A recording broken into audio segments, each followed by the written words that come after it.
Senador Jorge Cajuru, começo com o senhor. A gente está vendo os empresários citando novamente a questão da reforma tributária. O senhor vê chance disso realmente acontecer no Congresso Nacional? Seja um pouquinho no final dessa legislatura ou no começo da próxima?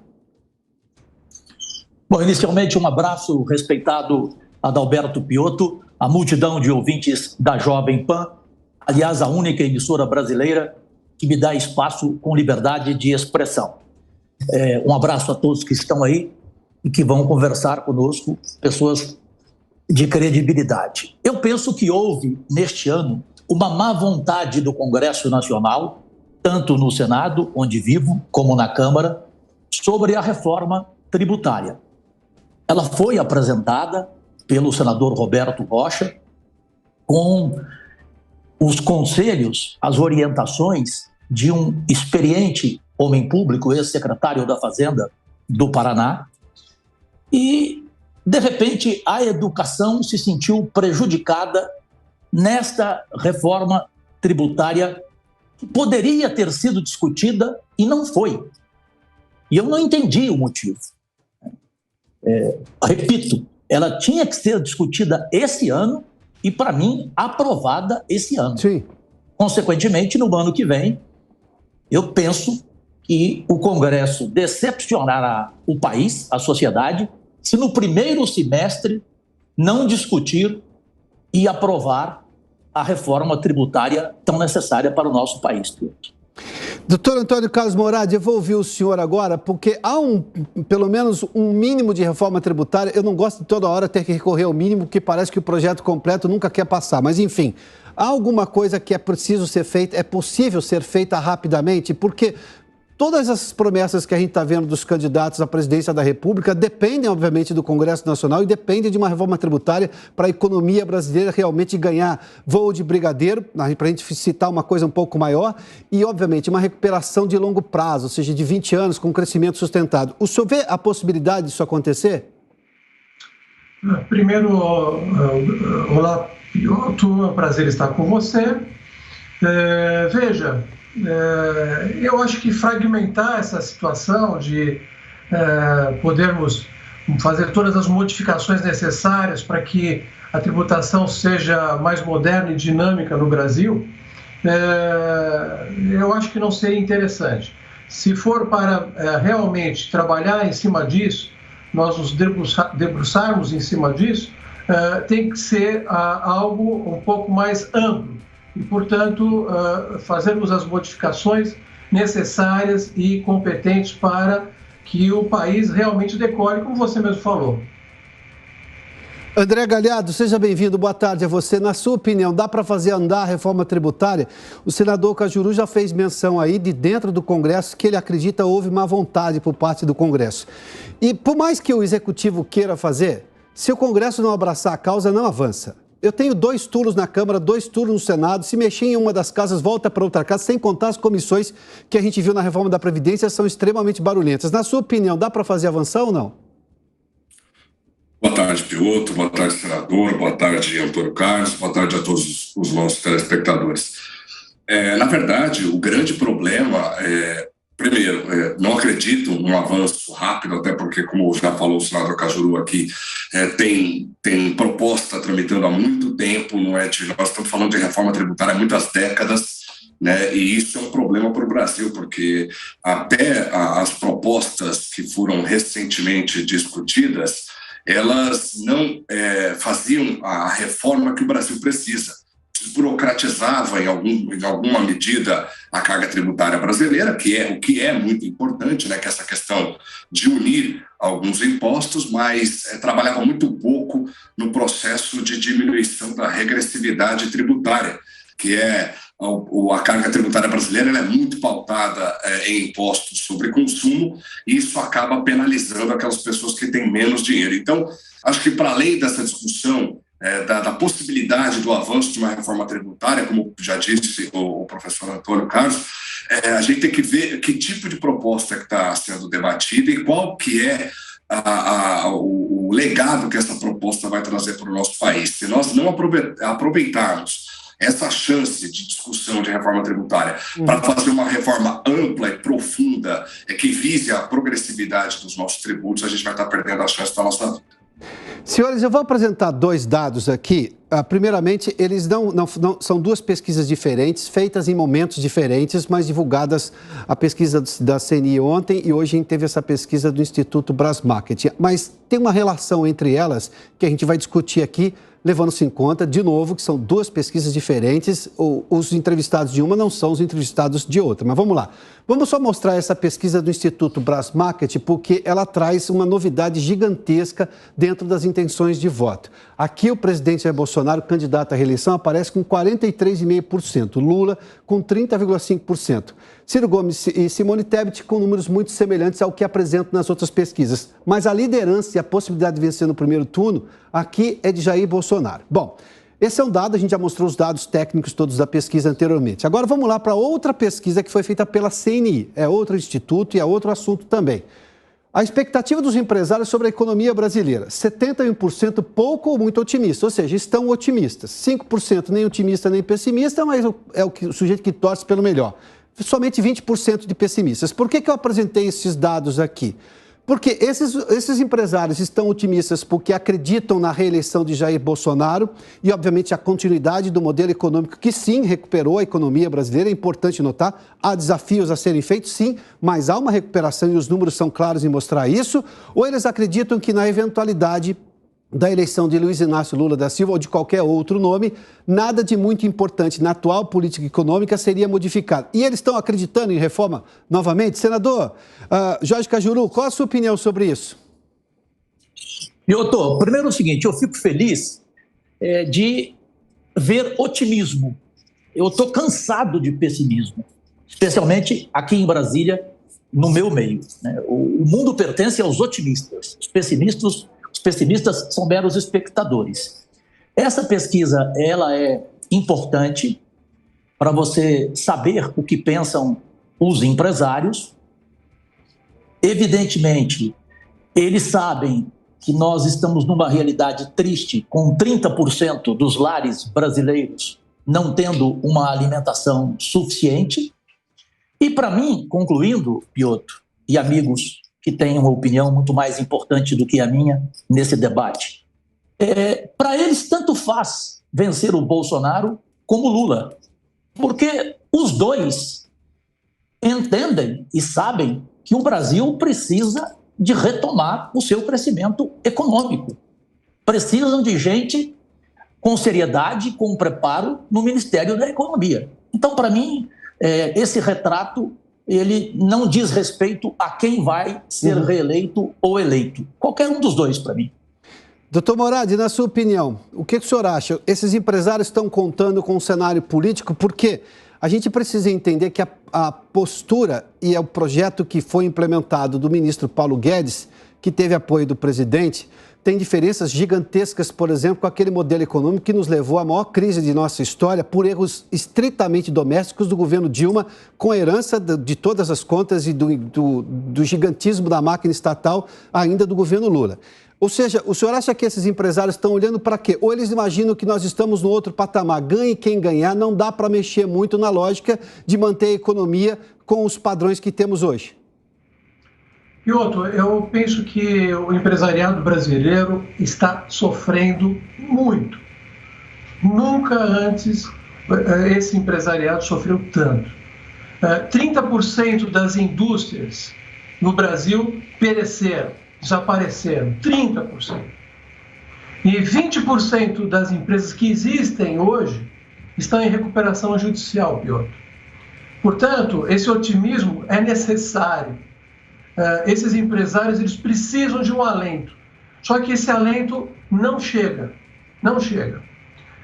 Nós precisamos pensar muito nesse crescimento. Você colocou agora há pouco algumas posições muito interessantes a respeito desse crescimento. Eu acho que isso tem que ser levado muito em consideração e nós temos que fazer alguma coisa em relação a isso. Parte disso é, sim, uma reforma tributária. Sim. Antônio, André, me diga lá a sua opinião. O que você acha que está passando pela cabeça do empresário? Porque também, sejamos justos, eu tinha uma situação muito diferente na pandemia e por um problema que não foi criado aqui. A gente vivia de solavancos econômicos nesse país por erros nossos. Agora tivemos um problema da pandemia, que foi no mundo inteiro, a guerra da Ucrânia, que também a gente não tinha controle algum, e há sim uma recuperação. Eu tenho uma inflação hoje no Brasil em queda melhor do que, por exemplo, em outros países do mundo. E tenho também economia crescendo, geração de emprego, carteira assinada. Há um desafio maior a ser enfrentado? Claro que há, mas você é melhor, está num patamar melhor do que num patamar pior. Na sua opinião, esse empresário está olhando para quê? Piotr, acho que é importante, acho que tanto na fala do Cajuru quanto na fala do professor Antônio aqui, tem uma coisa interessante, esse ponto de vista de que a situação já está tão ruim que nos resta apenas sonhar com um futuro melhor. Eu acho que é muito acertada essa opinião. Eu acho o seguinte, é verdade, a economia brasileira está crescendo. O carrego estatístico para o final do ano é de um crescimento de 2,6 e a projeção da análise econômica é 2,9. A situação está melhor do que nós imaginávamos, mas nós temos, como você já falou também, Piotr, uma situação que é desafiadora para o futuro. O orçamento para 2023 não vai caber dentro do teto de gastos. A chance de ele não caber é muito grande. Tanto é que já estão debatendo o chamado waiver fiscal, uma licença para gastar em 2023, para retomar o teto de gastos a partir de 2024 apenas. Isso somado ao choque de juros que a gente está vendo nos Estados Unidos e na Europa, vai acontecer na Europa também, deve trazer uma pressão sobre o câmbio. Além disso, além dessa situação, nós temos, apesar da inflação brasileira estar em queda, 8,73%, é o menor nível em muitos meses. O núcleo da inflação brasileira, quando você tira o impacto da queda no preço dos combustíveis e dos itens de energia, o núcleo superou os 10% pela primeira vez desde dezembro de 2003. Então, o que eu estou querendo dizer com tudo isso? A gente tem que se apegar, sim, ao crescimento que nós estamos vendo nos últimos meses, mas a gente não pode perder de vista que a lição de casa, algumas coisas precisam ser feitas para que esse crescimento seja duradouro. A gente não pode esquecer que boa parte dessa frustração das expectativas aconteceu porque nós antecipamos FGTS, a gente antecipou o 13º salário para aposentados e pensionistas, tem a PEC dos caminhoneiros, aumento do Auxílio Brasil, que tudo isso é muito válido e tinha que acontecer mesmo porque a população brasileira está numa situação de insegurança alimentar. Mas a gente não pode perder de vista que o que tem carregado a economia tem sido essas injeções de recursos por parte do governo e a normalização do setor de serviços. Agora, se a gente não continuar trabalhando, se a gente não colocar o pé no chão e entender que a vitória contra a inflação, por exemplo, ainda não foi vencida, será um crescimento transitório. E o ano de 2023, eu não estou sendo pessimista, estou sendo pragmático. O ano de 2023 reserva uma situação muito desafiadora, na qual o Brasil vai ter que ter bastante jogo de cintura, porque a gente depende muito do bom funcionamento da economia como um todo. Senhores, eu preciso fazer uma provocação aqui. Levando-se em conta, claro, tudo que os senhores apresentaram, mas a gente não teve uma explosão fiscal como boa parte dos analistas econômicos previa. Interessante, essa aplicação de recursos na economia, seja com os vales ou aumento do Auxílio Brasil e tudo mais, foi com excesso de arrecadação. A gente está reduzindo a relação dívida-PIB, o ministro tem falado sobre isso. E todas essas alterações, importante notar, foram feitas com a aprovação do Congresso. O senador Cajuru está aqui. Ou seja, foi uma discussão política de alto nível. Não foi uma pedalada fiscal sem o Congresso saber o que estava acontecendo e depois a gente sabe qual é o custo disso. Então, meu último questionamento eu entendo dos desafios, todo mundo sabe aqui onde está pisando, somos todos brasileiros, sabemos onde a gente está pisando e sabe quais são os desafios.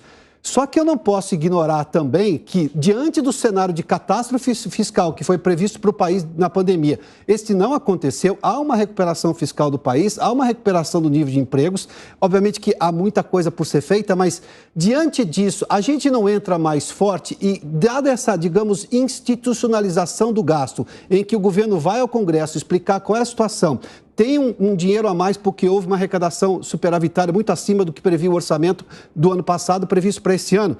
Isso não é um avanço institucional no país? Senador, eu começo com o senhor para a sua última participação, por gentileza. Obrigado, Piotr. Eu concordo, é um avanço. Agora, de forma objetiva, o que me preocupa é o que vai acontecer com o novo governo do Brasil. Continuando o Bolsonaro como será a relação com o Congresso? Nós precisamos falar a verdade. Hoje, o presidente Bolsonaro está refém do presidente da Câmara, o Arthur Lira, que tem em sua mão bilhões do orçamento secreto. Então, tudo se decide por ali. É triste, mas é verdade.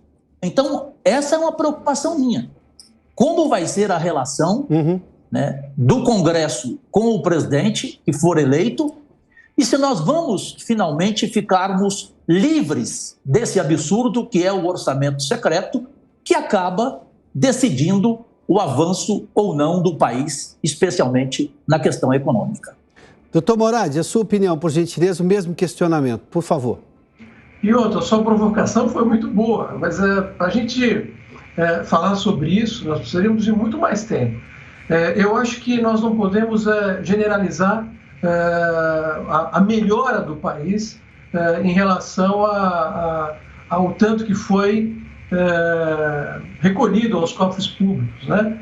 Agora, nós temos que entender o seguinte, parte do país está sofrendo e não está sendo observado pelo Estado no sentido lato sensu. Essa é uma questão muito importante que tem que ser analisada. A outra parte não, está sendo privilegiada, né? É como eu repito, eu vou repetir novamente. Tá, quem é o privilegiado e quem é o esquecido na sua conta, doutor Moradi?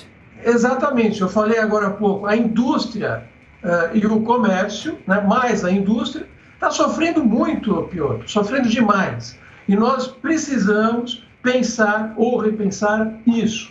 Isso é muito importante. O Brasil não é só um país agrário. O Brasil, há muitos anos, é um país industrial e vendia produtos para fora do país, Sim.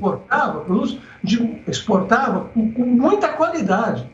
Hoje, Piotr, as empresas que fabricam equipamentos não mais modernos, né, elas perdem para a importação de máquinas ou outros produtos mais. Então, é isso que eu estou falando, Piotr. André, por gentileza, sua consideração final diante desse questionamento. Piotr, eu acho assim, essa questão fiscal, de fato, 2021 foi marcado pelo primeiro resultado primário positivo desde 2013. Isso é um fato a ser comemorado. Só que a gente não pode esquecer que a arrecadação brasileira ela aumentou em grande medida, eu não estou dizendo que foi só isso, em grande medida pelo aumento da inflação. Nós tivemos uma inflação superior a 12%, que foi o maior patamar desde 2003. Então a gente tem uma dívida PIB caindo rapidamente, muito rapidamente, porque o denominador da nossa conta, PIB, nominal, muito influenciado pela inflação, está subindo mais rápido que a dívida. Porque a dívida, em termos brutos, ela é a mais alta da nossa história. São 7,3 trilhões de reais em dívida bruta do governo geral. Então, é uma situação muito melhor do que a gente tinha em 2019, do que a gente tinha em 2020. Isso é indiscutível, de fato. Mas por que essa melhora aconteceu? Por um processo de redução do poder de compra da população, que empobreceu muito a população brasileira. É verdade que a inflação é um fenômeno global, mas ela atingiu em cheio a nossa população, que já vinha bastante empobrecida, de diversos problemas que nós tivemos, inclusive domésticos. E, em segundo lugar, a gente tem um processo de normalização do setor de serviços. A gente tem um crescimento causado de receitas fiscais causado pelo aumento da inflação, a gente tem um aumento da receita causado pela normalização do setor de serviços, e essas duas coisas devem diminuir bastante no ano que vem, o que torna o desafio fiscal também bastante importante para nós. Senhores, muitíssimo obrigado pelo debate qualificado que nos proporcionaram aqui ao senador Cajuru, também Antônio Carlos Moradi e o André Galhardo. Senhores, muito obrigado, boa tarde, hein?